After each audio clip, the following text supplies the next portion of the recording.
نے اور زارا کے رشتے کو بچانے کے لیے واحد حل حلالہ تھا۔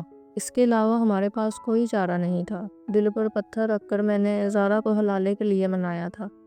اس کی اور میری بہت سی لڑائیاں اور جھگڑے ہوئے تھے اس بات پر، لیکن میں نے اسے زبردستی ہی صحیح لیکن مجبور کر دیا تھا کہ وہ حلالہ کے لیے راضی ہو جائے۔ آج وہ دن تھا جس دن دوبارہ سے ایک دوسرے سے منسلک ہونے کے لیے ہم دونوں نے حلالہ جیسے سخت چیز سے گزرنے کا فیصلہ کر لیا تھا۔ میں نے زارا کو طلاق کے 2 بول بول کے خدا کا سب سے زیادہ ناپسندیدہ عمل کیا تھا، اور مجھے اس کی سزا تو ملنی ہی تھی۔ سڑک پر ایک کار اور بائک والے کا چھوٹا سا ایکسیڈنٹ ہوا تھا، جس میں بائک والا بغیر چوٹوں کی پرواہ کیے دوبارہ سے بائک پر بیٹھ کر اس کو سٹارٹ کرنے کی کوشش کرنے لگا۔ شاید وہ بہت جلدی میں تھا، اس لیے ماتھے پر لگنے والی چوٹ کی پرواہ بھی نہیں کی تھی۔ لوگ اس دیوانے کو حیرت سے دیکھنے لگے۔ کار والا باقاعدہ اسے گالیاں دے رہا تھا، لیکن اسے کسی بھی چیز کی پرواہ نہیں تھی۔ بس وہ لوگوں کے ہجوم سے نکل کر تنہا رہنا چاہتا تھا۔ اس کا دل اور دماغ ایک الگ جنگ لڑ رہے تھے۔ کچھ لوگ اس کی حالت دیکھ کر ایمبولنس کو کال کرنے لگے، مگر وہ سب اس کو رکنے کا اشارہ کر کے وہاں سے بائک بھگا کے لے گیا۔ ساری رات اس نے سڑکوں پر آوارہ گردی کرتے ہوئے گزار دی۔ اس کو خود بھی سمجھ نہیں آ رہا تھا کہ وہ اپنی سوچوں سے بھاگ رہا ہے یا حالات سے۔ اس کے حالات نے اس کو گھر میں ٹکے رہنے کی اجازت ہی نہیں دی، اس لیے وہ در بدر مارا مارا پھر رہا ہے۔ یہاں تک کہ آج اسے گھر جانے میں شدید کوفت محسوس ہو رہی تھی، کیونکہ ہمیشہ کی طرح اگر آج وہ گھر گیا اور وہاں اس کی بیوی تیار ہو کر مسکراتی ہوئی اسے نہ ملی تو اس کے گھر جانے کا کیا فائدہ؟ اس کا دل کہیں بھی نہیں لگ رہا تھا۔ سکون کے واسطے وہ مختلف جگہوں پر پھرتا رہا، یہاں تک کہ اسے مسجد کا خیال آیا۔ وہ وہاں پہنچا تو اسے وہیں سکون میسر آیا۔ وہ وہیں ڈھہ سا گیا۔ مولوی صاحب جو فجر کی اذان دینے کے لیے مسجد میں داخل ہو رہے تھے، ایک دیوانے کو اس طرح مسجد میں روتے ہوئے دیکھ کر حیران ہوئے اور اس کی طرف دیکھنے لگے۔ کسی کی نظریں اپنی طرف محسوس کر کے سجدے میں گرے ہوئے شخص نے جب اوپر سر اٹھایا تو مولوی صاحب کے پاس جا پہنچا اور کہنے لگا، مولوی صاحب، میں نے اللہ تعالیٰ کے حضور میں بہت بڑی غلطی کر دی ہے۔ مجھے کوئی طریقہ بتاؤ کہ کسی طرح میں اس خدا کو آج راضی کر لوں۔ مولوی صاحب نے سفیان کو گلے لگایا اور کہنے لگے، خدا کے گھر توبہ کرنے والے کی بہت اہمیت ہے، 70 ماؤں سے بھی زیادہ چاہتا ہے۔ وہ بھلا تمہاری پکار کیوں نہیں سنے گا؟ دل سے اپنے گناہوں کی معافی مانگو اور آئندہ ان کاموں سے باز رہنے کا ارادہ کر لو۔ ان کی بات سن کر سفیان سجدے میں گر گیا اور رو رو کر معافیاں مانگنے لگا، کیونکہ اسی طرح خدا شاید اسے معاف کر دے اور اسے کھوئی ہوئی ساری نعمتیں واپس مل جائے۔ کفران نعمت کر کے اس نے خدا کو ناراض کیا تھا۔ سفیان دل کی سنتا تو دماغ اس کو بے چین کیے رکھتا، اور دماغ کی سنتا تو اسے سکون میں نہ رہنے دیتا۔ بالآخر اسے وہ فیصلہ کرنا ہی پڑا جو اس کی جان لینے کو کافی تھا۔ پھر سے ایک ہونے کے لیے انہیں حلالے کا سہارا لینا پڑا۔ وہ پچھلی ساری باتیں یاد کر کے رونے لگا اور گر گرا کر خدا سے معافیاں مانگنے لگا۔ کسی طرح یہ رات گزر جائے جو اس کے لیے زندگی کی سب سے زیادہ بھاری راتوں میں سے ایک تھی۔ سفیان غصے میں تیزی سے چلتے ہوئے گھر کے اندر داخل ہوا تھا۔ جلد بازی میں اس کا پاؤں دروازے کے ساتھ زور سے بجا۔ اس نے پاؤں کے درد کی پرواہ کیے بغیر اپنی ماں کے کمرے کا رخ کیا۔ زارا حمید، میں تمہیں اپنے ہوش و حواس میں طلاق دیتا ہوں، طلاق دیتا ہوں، طلاق دیتا ہوں۔ کانوں میں جیسے کسی نے پگھلا ہوا سیسا انڈیل دیا ہو۔ الفاظ تھے کہ برچیاں جس نے اس کے جسم کے ٹکڑے ٹکڑے کر ڈالے تھے۔ ایک وقت میں تو وہ سمجھ ہی نہیں پائی کہ سفیان نے اسے بولا کیا ہے، لیکن اس کے چہرے کے تاثرات دیکھ کر اس نے اندازہ لگا لیا کہ کچھ تو وہ غلط بول رہا ہے، یا شاید اس کو سننے میں غلطی ہوئی ہوگی، ورنہ سفیان اور اس کی تو محبت کی شادی تھی، وہ ایسا نہیں کر سکتا۔ سفیان کو چند لمحے ساکت گھورنے کے بعد اس نے اپنی ساس کی طرف دیکھا تو وہ منہ پر ہاتھ رکھے خوفزدہ ہو کر سفیان کو گھور رہی تھی۔ بے یقینی سے بیٹے کو دیکھتے ہوئے ان کو خیال ہی نہیں آیا کہ ایک نظر بہو پر بھی ڈال لوں، جو نہ صرف بہو بلکہ ایک ہمدرد خدمت گزار بھتیجی بھی تھی، جس کو بچپن میں انہوں نے اپنی گود میں کھلایا تھا۔ بیٹے کی اس حرکت پر وہ نادم سی کھڑی تھی، جبکہ زارا کو سمجھ نہیں آ رہا تھا کہ ہو کیا رہا ہے۔ وہ تو سفیان کے الفاظ پر ساکت ہو کر رہ گئی تھی، جیسے کچھ سننے یا بولنے کی حس اس سے چھین لی گئی ہو اور وہ اندھے اور بہرے کا کردار نبھا رہی ہو۔ اس کی سانس اس کے صدمے سے باہر نکلی۔ انجام کی پرواہ کیے بغیر اس نے بیٹے کے منہ پر تھپڑوں کی بارش کر دی۔ ماں کے اس قدام پر وہ ہوش میں آیا کہ وہ غصے میں کیا کر چکا ہے، لیکن اب وہ کچھ بھی نہیں کر سکتا تھا۔ زارا آگے بڑھی اور ساس کو بیٹے کو مارنے سے روکنے لگی، تب بھی اس کو چکر آنے لگے اور وہ گر گئی۔ ساس نے بہو کی یہ حالت دیکھی تو فوراً بیٹے کا گریبان چھوڑ کر بہو کو دیکھنے لگی۔ اس کی حالت ٹھیک نہیں تھی، وہ ہوش و حواس سے بغانہ فرش پر گر گئی تھی۔ اس کا سر میز سے ٹکرایا تھا مگر وہ زیادہ نقصان سے بچ گئی۔ سفیان جو غصے میں اللہ تعالیٰ کا سب سے ناپسندیدہ عمل کر چکا تھا، بیوی کو بے ہوش ہوتا دیکھ کر وہ خود پر ضبط کرنے کی ناکام کوشش کرتا ہوا گھر سے نکل گیا۔ وہ جس عجلت میں گھر واپس آیا تھا ویسے ہی گھر سے باہر نکل گیا۔ وہ بغیر اس بات کی پرواہ کیے کہ جس عورت کے ساتھ اس نے ساری زندگی ساتھ نبھانے کا وعدہ کیا ہے وہ اسے اتنا بڑا دکھ دے کر بغیر اس بات کو سمجھے کہ اس نے غلط کیا ہے وہ گھر سے ہی نکل گیا ہے۔ اسے ذرا احساس نہیں تھا کہ وہ کتنی بڑی غلطی کر رہا ہے۔ زارا کے بابا کا گھر پاس ہی تھا۔ حفصہ خاتون جلدی سے بھتیجی کو بے ہوش دیکھ کر بھائی کے گھر کی طرف جانے لگتی ہیں۔ ان کے پاؤں میں جوتا تک نہیں ہوتا، سر پہ دوپٹہ پھیلائے، بالوں کو بغیر پورے وہ دوڑتے ہوئے بھائی کا دروازہ کھٹکھٹانے لگی۔ دوپہر کے وقت محلے میں اس طرح دروازہ پٹنے پر کچھ عورتیں گیٹ کھول کر باہر دیکھنے لگی۔ تبھی حمید صاحب کا گیٹ نورینہ کھولتی ہوئی زارا کی امی ہے نند کو اس طرح دیکھ کر وہ ڈر گئی اور اسے پوچھنے لگی کیا ہوا ہے، سب ٹھیک تو ہے نا؟ تو مجھے ٹھیک نہیں لگ رہی، حفصہ خاتون روتے ہوئے بولی۔ سفیان گھر پہ نہیں ہے، زارا بے ہوش ہو گئی ہے، اسے ہاسپٹل لے کر جانا ہے، جلدی چلیے، بھائی صاحب کو بلائیے۔ یہ کہتے ہوئے وہ دوڑ کر اپنے گھر چلی آئی۔ نورینہ بیگم اپنی بیٹی کی طبیعت کا سنتے ہی تو فوراً شوہر کو اطلاع کر دی اور وہ بھی دوپٹہ اوڑھے جلدی سے بیٹی کے گھر داخل ہو گئی۔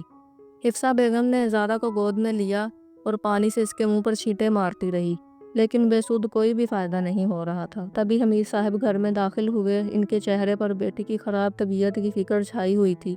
وہ سفیان کو کال کرنے لگے لیکن اس کا نمبر بند جا رہا تھا۔ بہن اور بیوی کو اس حالت میں دیکھ کر وہ جلدی سے ایمبولینس کو کال کرنے لگے تاکہ زارا کو ہاسپٹل لے جایا جا سکے۔ اگر وہ صرف بے ہوش ہوئی ہوتی تو پانی کے چھینٹے پڑنے سے ہی جاگ جاتی، لیکن مسئلہ کوئی بڑا تھا، اس لیے انہیں ایمبولینس کو بلوانا پڑا۔ ایمبولینس کے سائرن کی آواز سن کر لوگ گھروں سے نکل کر دیکھنے لگے کہ محلے میں کس کے لیے ایمبولینس بلائی گئی ہے۔ سارے محلے میں سب آپس میں رشتہ دار تھے، اس لیے ایک دوسرے کو بہت اچھے سے جانتے تھے اور ایمبولینس کی آواز پر فکر مند ہو رہے تھے کہ الہی خیر، نہ جانے کس کے گھر مصیبت درپیش آئی ہے۔ حفصہ خاتون کے گھر کے سامنے ایمبولینس دیکھ کر کچھ عورتیں دوپٹے سیٹ کرتے ہوئے گھروں سے نکلیں اور سب حفصہ بیگم کے گھر جانے لگیں، لیکن تب تک وہ زارا کو ایمبولینس میں ڈال کر ہسپتال لے جانے کے لیے نکل چکے تھے۔ پیچھے نورینہ بیگم کھڑی رہی اور سب کو جواب دینے لگیں کہ زارا کو کیا ہوا ہے۔ کچھ عورتیں کہنے لگی ہمیں تو لگتا ہے کوئی خوشخبری ہے۔ نورینہ بیگم کے ذہن میں تو یہ بات آئی ہی نہیں تھی۔ جب کچھ عورتوں نے اس کے متعلق گفتگو کی تو انہیں تھوڑی تسلی ہوئی، لیکن فکر ان کے چہرے پر عیاں تھی، ہاتھ پاؤں ٹھنڈے ہو رہے تھے، ان کو محسوس ہو رہا تھا کہ ان کا بلڈ پریشر بہت لو ہو رہا ہے۔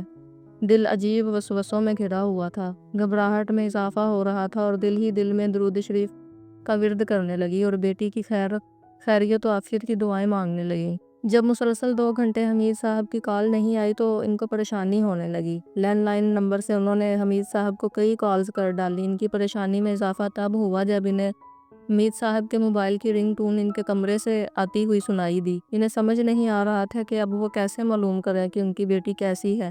تبھی انہوں نے اپنی چادر اٹھائی اور گھر سے نکلتے ہی رکشہ پکڑ لیا اور وہاں سے سیدھا پاس کے ہسپتال پہنچ گئی۔ وہاں جا کے دیکھا تو سامنے حمید صاحب اور حفصہ خاتون سر جھکائے بیٹھے تھے۔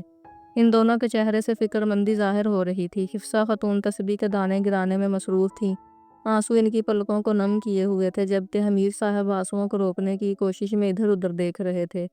لوگوں کو دیکھ کر وہ خود کو بہلانے کی کوشش کر رہے تھے، ورنہ ڈاکٹرز نے جو انکشاف کیا تھا انہوں نے ان کو پریشان کر دیا تھا۔ یکدم ان کے دل میں ہلکا ہلکا درد محسوس ہونے لگا۔ حفصہ خاتون بھی کچھ بتانا نہیں چاہ رہی تھی، بلکہ وہ تو بھائی سے نظریں چرا رہی تھی۔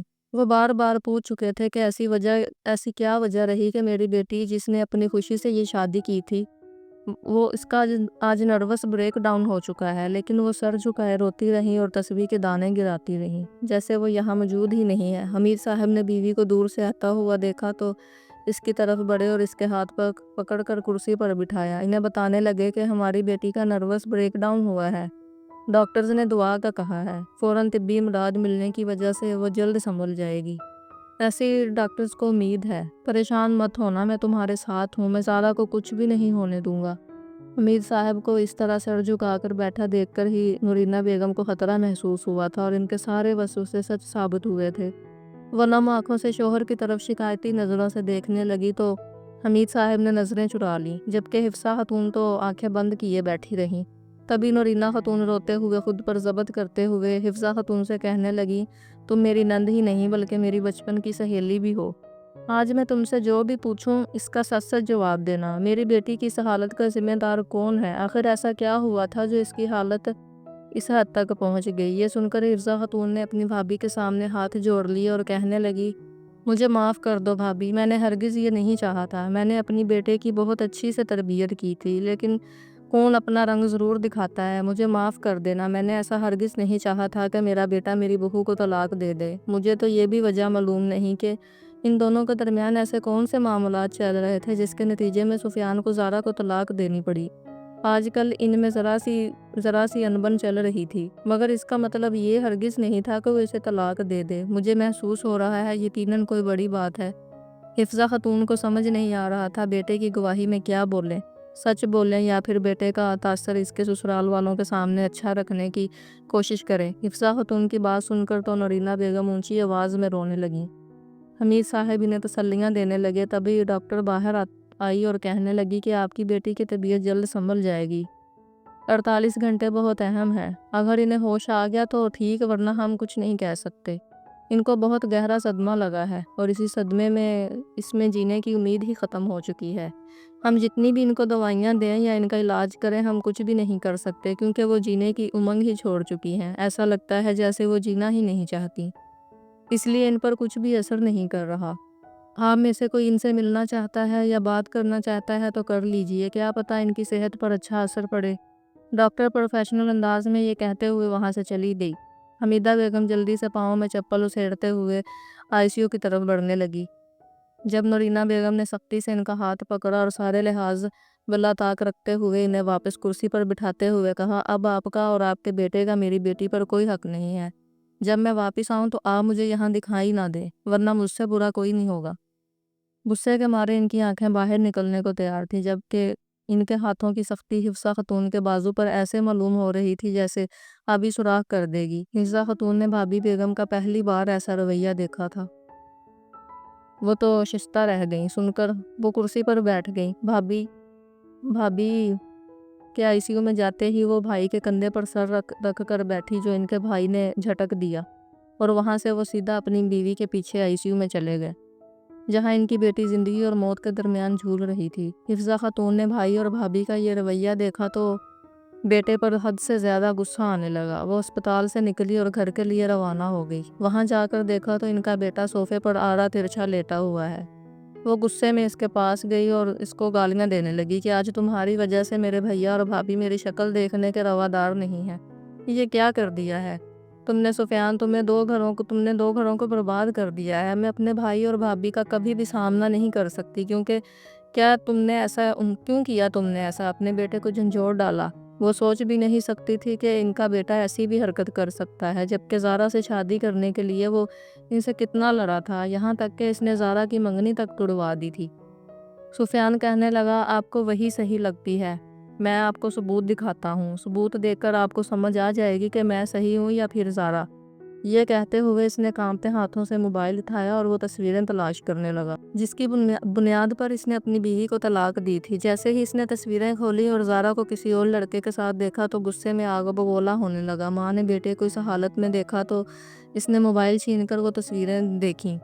2 منٹ تک تو وہ تصویروں کے دھوکے میں آ گئی تھی۔ دوسرے ہی پل انہوں نے بیٹے کو ایک زوردار تھپڑ مارا اور کہنے لگیں، یہ تصویریں دیکھ کر تو کسی اندھے کو بھی پتہ چل جائے کہ فوٹو شاپ کرائی گئی ہیں۔ کیا ثبوت ہے تمہارے پاس کہ یہ تصویریں صحیح ہیں؟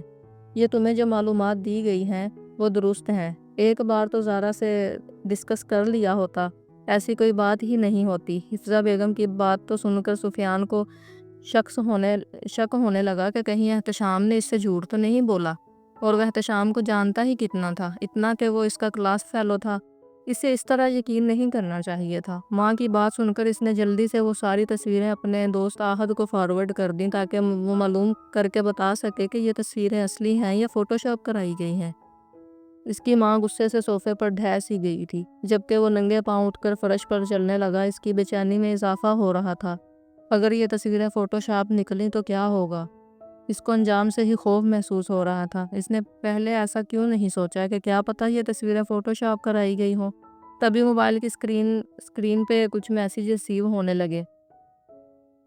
وہ بھاگ کر صوفے کی طرف آیا اور موبائل چیک کرنے لگا۔ آہد نے جو انکشاف کیا تھا اس نے اسے ضمیر کے کٹہرے میں لا کر کھڑا کر دیا تھا، جہاں وہ خود کو مظلوم سمجھ رہا تھا جبکہ اب وہ ظالم ثابت ہو چکا تھا۔ غصہ تھم چکا تھا۔ احساس ندامت میں اس نے ماں سے نظریں چرائیں، پاؤں میں جوتے پہنے اور باہر کی طرف دوڑ لگا دی۔ ماں پیچھے چیختی چلاتی رہی لیکن اس نے ایک نہ سنی اور اسپتال پہنچ گیا۔ وہاں جا کر دیکھا تو زارا کو ہوش آ چکا تھا، لیکن وہ اب بھی نیند غنودگی میں تھی اور اس کے چہرے کے تاثر بالکل سرد تھے۔ وہ اسپتال کے کمرے کی چھت کو گھور رہی تھی۔ حمید صاحب نے سفیان کو آتا دیکھا تو انہوں نے غصے میں اس کا گریبان پکڑ ڈالا اور اس کے ساتھ لڑنے لگے۔ اس کو گالیاں دیتے ہوئے انہوں نے سفیان کے منہ پر ایک تھپڑ دے مارا۔ پہلے ہی وہ ماں کی مار کھا کر آیا تھا۔ ماموں کا یہ رویہ دیکھ کر اسے کچھ بولا نہیں گیا، بلکہ اس نے سر جھکا لیا اور چور نظروں سے زارا کی طرف دیکھنے لگا۔ حمید صاحب کہنے لگے، نکل جاؤ یہاں سے ورنہ مجھ سے برا کوئی نہیں ہوگا۔ وہ کہنے لگا، ماموں میں آپ کو سب بتاتا ہوں، مجھے غلط فہمی ہو گئی تھی اور اسے غلط فہمی میں نے ایک اور غلط فیصلہ کر ڈالا، مجھے معاف کر دیجیے۔ زارا، خدا کا واسطہ ہے مجھے معاف کر دو۔ وہ اس کے پاؤں پڑ گیا، جبکہ سارا نیم غنودگی میں بھی سفیان کی آواز سنتے ہوئے اپنے پاؤں پرے کرنے لگی۔ سفیان نے اس کا رویہ دیکھا تو وہ روتے ہوئے کہنے لگا، خدا کا واسطہ ہے مجھے معاف کر دو، مجھ سے بہت بڑی غلطی ہو گئی، مجھے غلط فہمی ہو گئی تھی، مجھے اس احتشام پر یقین ہی نہیں کرنا چاہیے تھا، ورنہ حالات آج مختلف ہوتے۔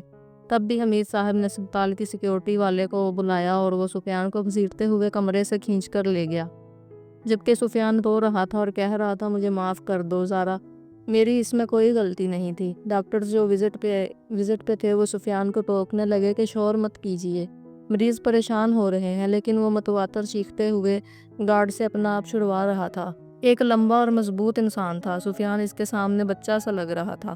وہ اسے آسانی سے گھسیٹ کر ہسپتال کے باہر لے گیا اور سمجھاتے ہوئے کہنے لگا، تمہارے لیے اچھا یہی ہے کہ دوبارہ یہاں کا رخ مت کرو ورنہ مجھ سے برا کوئی نہیں ہوگا، تمہیں پولیس کے حوالے کر دوں گا۔ گارڈ اسے دھمکی دینے لگا جبکہ سفیان رونے لگا۔ پہلے ہی آہد کو وہ ساری صورتحال بتا چکا تھا۔ آہد نے سنا تو فوراً اسپتال کے لیے نکل گیا۔ سفیان کو یوں گارڈ سے الجھتے دیکھ کر اس نے گارڈ کو رک جانے کا اشارہ کیا، لیکن گارڈ کہہ رہا تھا، اسے یہاں سے لے جاؤ ورنہ وہ اسے پولیس کے حوالے کر دے گا۔ سفیان کو زبردستی بائک پر بٹھایا اور اسے لے کر گھر آ گیا۔ سامنے ہی اس کی ماں حفصہ خاتون صوفے پہ بے سدھ لیٹی ہوئی تھی۔ ان کی آنکھوں سے آنسو بہہ رہے تھے۔ وہ آہد اور سفیان کو ایک ساتھ دیکھ کر چونک گئیں اور غصے سے بیٹے سے منہ ہی پھیر لیا۔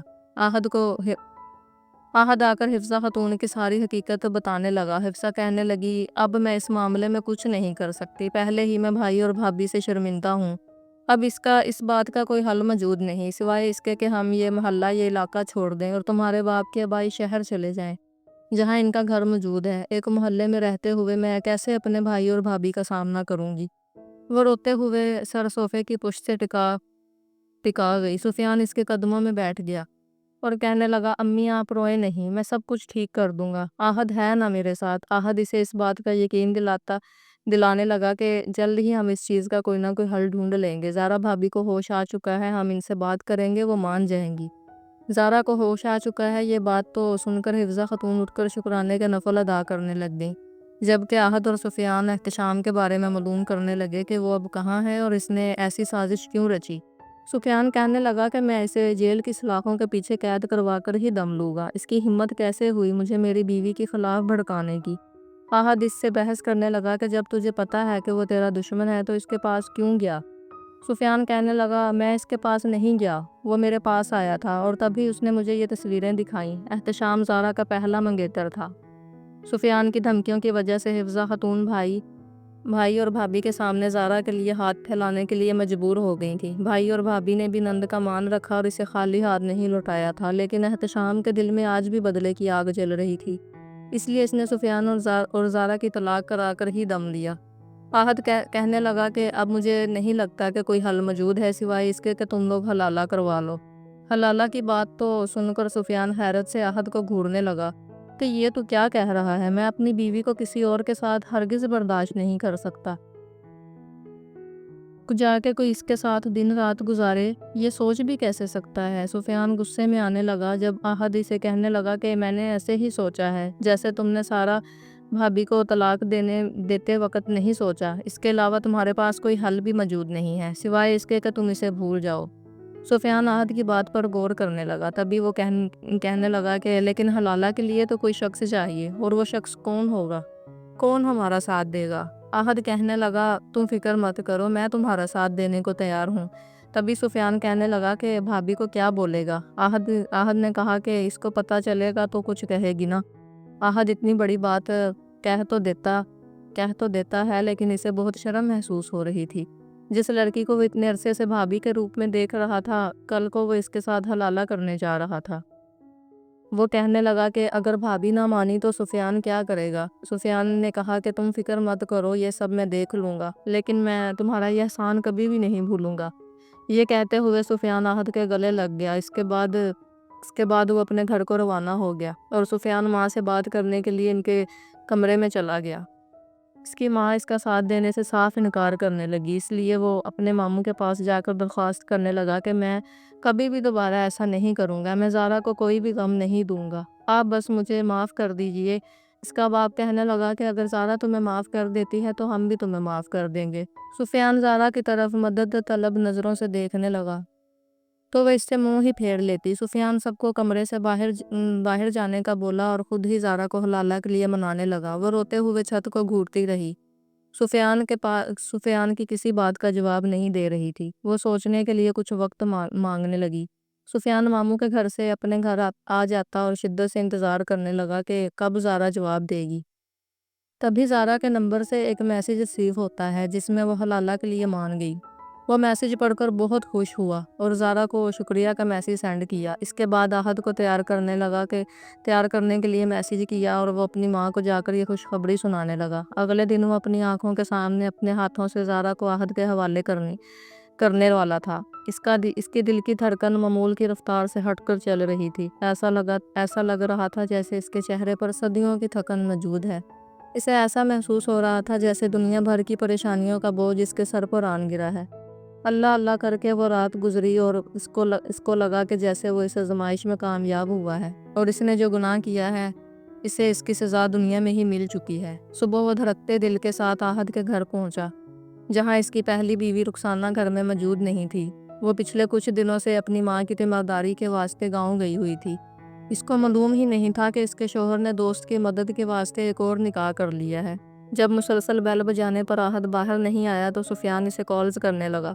تبھی دروازہ کھولنے زارا آئی۔ وہ بہت خوش دکھائی دے رہی تھی، اس کے چہرے پر ایک الگ ہی نور موجود تھا۔ وہ خوش دلی سے دروازہ کھولنے لگی اور اسے کہنے لگی کہ آپ بیٹھ جائیں، احد آتے ہی ہوں گے۔ یہ سن کر سفیان حیرت سے گنگ ہو کر زارا کو دیکھنے لگا۔ اس کا بدلتا رویہ سفیان کو بہت کچھ باور کرا رہا تھا۔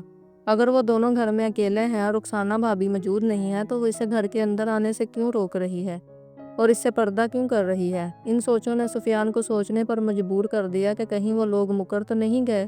سوچوں میں گھراچ کراتے سر کے ساتھ وہ بیٹھک میں بیٹھ گیا۔ اس کی ذرا سی تکلیف پر چونک جانے والی زارا سے اتنا بھی نہیں پوچھا کہ اس کے سر پر اتنی بڑی پٹی کیوں بندھی ہوئی ہے، چوٹ کیسے لگی۔ وہ بس انجان سی بنی گیٹ کھول کر گھر کے اندر داخل ہو گئی اور سفیان کو بیٹھک میں انتظار کرنے کا بول کر چلی گئی۔ سفیان دل پر پتھر رکھ کر زارا کا یہ رویہ برداشت کرنے لگا۔ وہ اس میں کوئی رد عمل ظاہر نہیں کر رہا تھا اور خاموش ہو کر بیٹھک میں ایک کرسی پر بیٹھ گیا۔ احد کی پہلی بیوی رخسانہ ایک ان پڑھ عورت تھی۔ اس کا تعلق گاؤں سے تھا۔ احد اس کو پسند نہیں کرتا تھا، لیکن ماں کے کہنے پر اسے یہ شادی کرنی پڑی تھی۔ رخسانہ ماں نہیں بن سکتی تھی، اس لیے وہ خود چاہتی تھی کہ احد کا نکاح کسی اور سے کر دیا جائے، یعنی اس کی دوسری شادی کر دی جائے۔ اس کے لیے اس نے اپنے شوہر کو بہت منایا تھا، لیکن وہ ہرگز شراکت داری برداشت نہیں کر سکتا تھا، اس لیے مسلسل بیوی کو دوسری شادی سے انکار کرتا رہا۔ اب خدا نے خود اسے یہ موقع دیا تھا تو وہ کیسے اس سے پیچھے ہٹ سکتا تھا؟ جب اس نے زارا کو ساری حقیقت بتائی تو وہ احد کا ساتھ دینے کو تیار ہو گئی۔ ویسے بھی سفیان کے حد سے زیادہ شک کرنے اور بلا وجہ غصہ ہونے سے تنگ تھی۔ ماں باپ کے زبردستی کرنے پر اس نے سفیان سے شادی کی حامی بھری تھی۔ سفیان کے طلاق دینے نے اسے سفیان سے حد درجہ بددل کر دیا تھا۔ اب وہ واپس لوٹ کر نہیں جانا چاہتی تھی۔ سفیان ایک دوہری شخصیت کا مالک تھا۔ بچپن میں ہی اس کے والد صاحب اور اس کی ماں کی بہت لڑائیاں ہوا کرتی تھی، جس کی وجہ سے اس کے ذہن پر بہت بڑا اثر پڑا۔ شک کے کیڑے نے توالت تب پائی جب اس کی ملاقات احتشام سے ہوئی۔ احتشام ایک مطلبی اور خود غرض انسان تھا۔ اس نے زارا اور سفیان کے رشتے کو نقصان پہنچانے کے لیے زارا کی کچھ تصویریں فوٹو شاپ کرا لیں، جن کو دیکھتے ہوئے سفیان زارا کو طلاق دے بیٹھا۔ وہ مسلسل بیٹھک میں بیٹھ کر عہد کا انتظار کر رہا تھا۔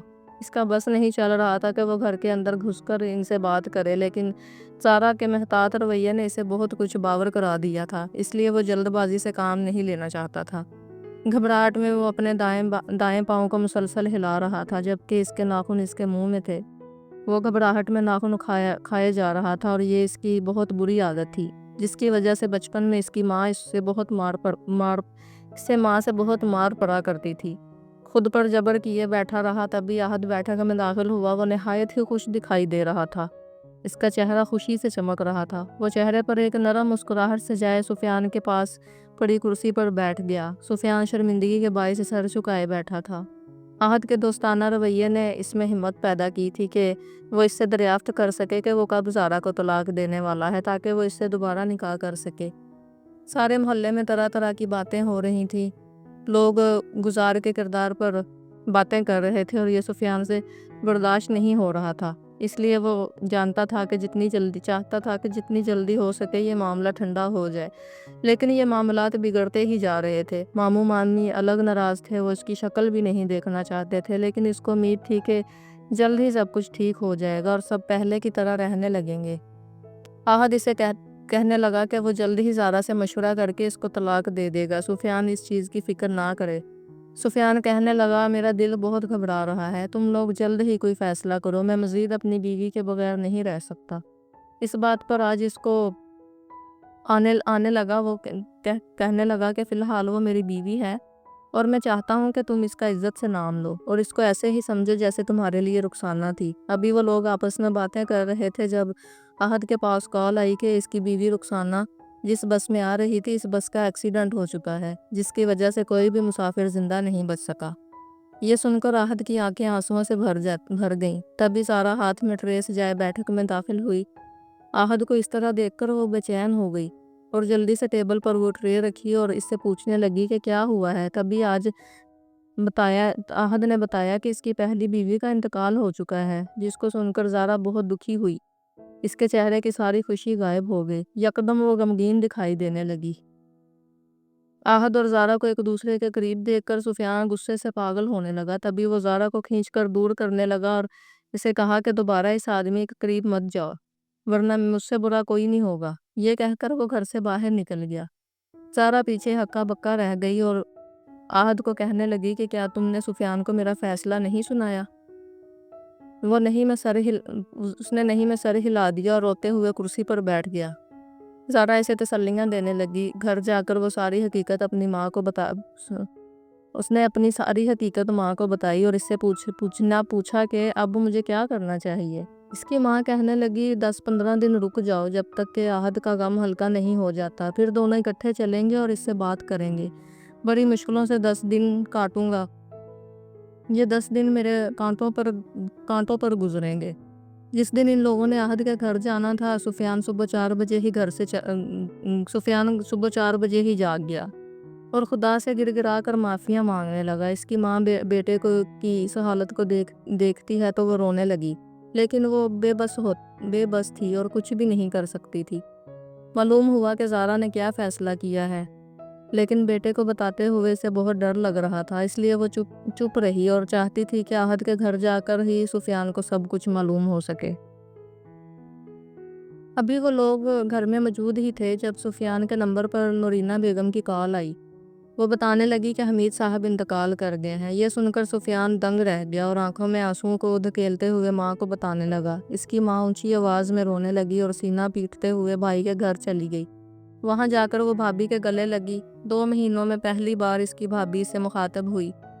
وہ خوش ہو گئی، لیکن بھائی کا غم اس خوشی پر حاوی ہو گیا۔ وہ چارپائی پکڑ کر رونے لگی۔ آج اس کا آخری سہارا بھی نہیں رہا تھا، دنیا چھوڑ کر چلا گیا تھا۔ وہ بہت زیادہ غمگین ہوئی۔ سفیان فوتگی والے گھر جا کر زارا کو دیکھنے لگا۔ وہ پہلے سے بھی زیادہ پیاری ہو چکی تھی۔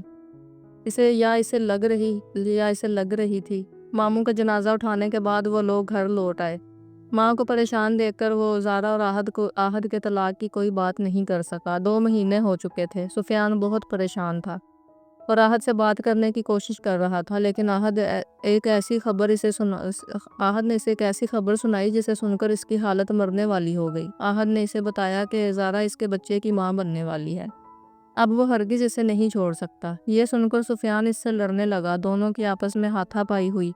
گلی کے لوگ ان کی آپس میں صلح کرانے کی کوشش کرنے لگے، لیکن سفیان آہد کے خون کا پیاسا ہو چکا تھا۔ اس کا بس نہیں چلتا تھا کہ وہ آہد کا گلا دبا دے، لیکن وہ کچھ بھی نہیں کر سکا، کیونکہ اب زارا بھی یہی چاہتی تھی کہ وہ آہد اسے طلاق نہ دے بلکہ اپنی پوری زندگی آہد کے ساتھ گزار دے۔ ان دونوں کا یہ فیصلہ سن کر سفیان کا دل ٹوٹے ٹوٹے ہو گیا۔ چھوٹے چھوٹے قدم اٹھاتا ہوا گھر کو جانے کے بجائے مین روڈ کی طرف جانے لگا۔ اسے اپنا کوئی بھی خیال نہیں تھا۔ وہ ہوش و حواس سے بغانہ اپنے خیالوں میں سڑک پر چل رہا تھا۔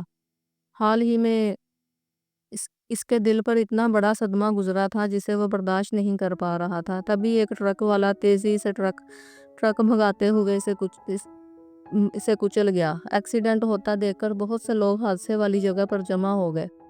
وہاں موجود کچھ لوگ سفیان اور آہد کی دوستی سے واقف تھے، اس لیے آہد کو کال کرنے لگے۔ یوں ہر طرف خبر پھیل گئی کہ سفیان اب اس دنیا میں نہیں رہا۔